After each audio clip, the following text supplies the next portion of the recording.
লাগছে দেখে নিন।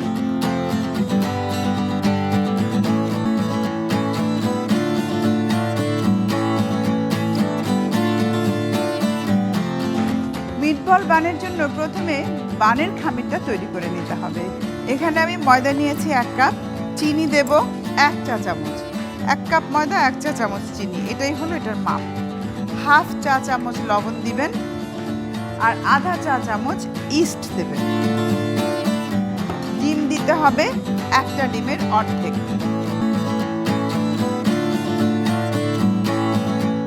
আমি কাঁটা চামচ দিয়ে বিট করে নিচ্ছি 1টা ডিম। শুকনো অবস্থায় খুব ভালো করে খামিরটাকে মিশিয়ে দিতে হবে। তারপর ডিমটা দিয়ে দিলাম। তারপর পানি দিয়ে 10 মিনিট আপনাকে মাখাতে হবে। কাজের সুবিধার জন্য আমি একটা খামির আগেই তৈরি করে রেখেছি। মিটবল বান আমি এখানে 2টো তৈরি করব। খামিরটা এরকম নরম তুলতুলে হয়ে যাবে। এরপর আমি মিশ্রণটা তৈরি করছি। এখানে নিয়ে নিয়েছি কিমা করা কাজী ফার্মস কিচেন মিটবল। তার সাথে এখন বাকি উপকরণগুলো মিশিয়ে দেব। ঘি দিচ্ছি 1 চা চামচ পরিমাণ টেস্টের জন্য। পেঁয়াজ দিব এখানে হাফ কাপ পরিমাণ। আমি চুলোটা ধরিয়ে দিচ্ছি। তেলটা গরম হতে হতে বাকি কাজগুলো এখানে দিচ্ছি আদা কিমা 1 টেবিল চামচ পরিমাণ। তার সাথে যাবে কাঁচামরিচ কিমা,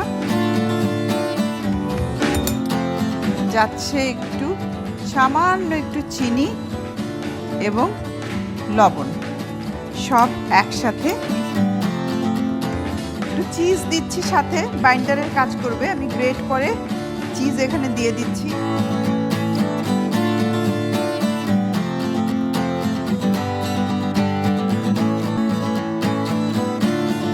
এরকম করে হাতে নিতে হবে। তার আগে হাতে একটু ময়দা মেখে নিতে হবে, তাহলে বানাতে সুবিধা হয়।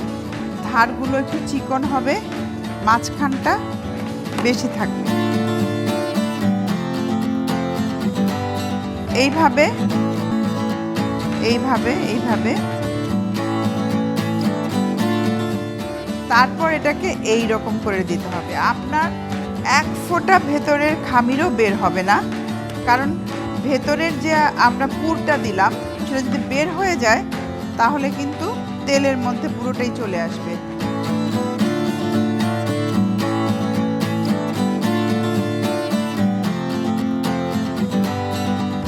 তেলের হিটটা কমিয়ে দিতে হবে।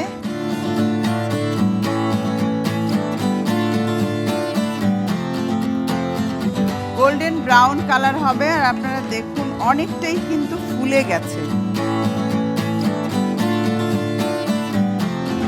আগুনটা কিন্তু একটু ধিমে আঁচেই আমি করছি, কারণ বেশি আগুন যদি হয় উপরটা পুড়ে যাবে, ভিতরটা কিন্তু কাঁচা থেকে যাবে।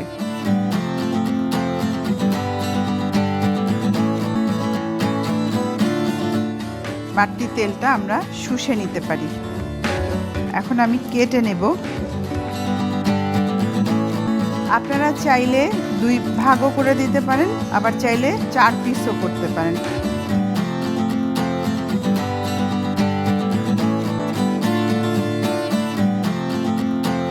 পাশে আপনি সালাদ, সস এগুলো দিয়ে পরিবেশন করতে পারেন।